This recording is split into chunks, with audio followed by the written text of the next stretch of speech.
Turma, faremos agora a correção da atividade sobre variedade linguística, né? Essa atividade, vocês tiveram um vídeo com explicação e com o professor Nosley e tiveram também uma atividade no Google Formulário. Agora vamos ver a correção. Então, o primeiro quesito, ele quer que você veja aí qual a definição da variedade linguística, né? Então, nós temos aí a última alternativa. A variedade linguística é a capacidade que a língua tem de se transformar e se adaptar de acordo com alguns componentes. Então, nós temos a variedade padrão, que é a norma, as regras da gramática. A partir do momento que eu não sigo essa norma padrão, então aí nós temos uma variação linguística. Então, há uma variedade da língua. Ok? Então, a alternativa é a última. No segundo quesito, o que é a variação histórica da língua? Então, essa variedade da língua, ela se dá por vários motivos. Um desses motivos é a variação histórica, que seria quando há transformações ao longo do tempo. Por exemplo, uma gíria, né? Uma gíria que a família de vocês, os avós falavam antigamente e hoje em dia já não existe mais essa gíria, né? Vocês já criam outras gírias, né? A palavra vós-me-ser, por exemplo, que era usada antigamente, hoje em dia já chegou em você, né? Na escrita você. Então, isso é a variação histórica da língua. No terceiro quesito, ele quer saber a variação regional. Então, com a variação regional, dependendo da região do país que nós estamos, né, ocorre diferentes formas de falar, por exemplo, o mesmo alimento.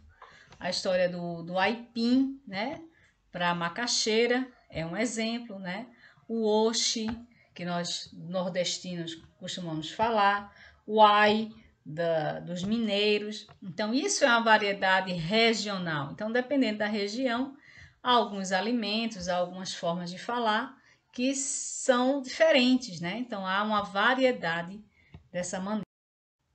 Quarto quesito, de acordo com a explicação do professor Nosley, quais os fatores responsáveis pela variação social? Então, a variedade da língua também se dá de forma socioeconômica também. Então, quem tem oportunidade a estudo, né? Então, certamente vai escrever melhor, vai ler melhor, vai interpretar melhor. E aqueles que não têm tanta oportunidade vai sofrer um pouco em relação a essa norma padrão, né? E aqui foi a explicação do vídeo, né, do professor. Então, essa variedade social se dá pela idade. Então, quando se é criança, se tem uma forma bem característica de falar, né? Então, a criança não pede água. A criança, quando está iniciando, ela vai pedir aua, né? Por exemplo. O sexo, né? Então, até a maneira de se comportar e de falar entre o menino e a menina vai ter uma forma também, uma variação. A classe social, então, um juiz que já tem mais tempo de estudo, para uma pessoa que não teve tanta oportunidade de estudo, varia a forma de falar e de escrever, e nos grupos sociais em geral, ok?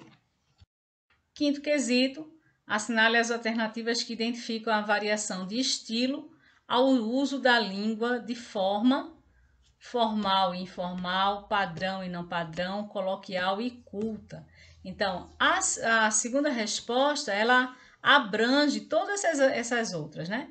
A padrão e a não padrão. A padrão seriam as regras que a gente tem na gramática e a não padrão seria essa que nós usamos no dia a dia, essa linguagem coloquial, que usamos a gente, usamos né, usamos tá, o pra, certo? Então, na próxima aula eu trarei mais comentários sobre variedade linguística. Atividade.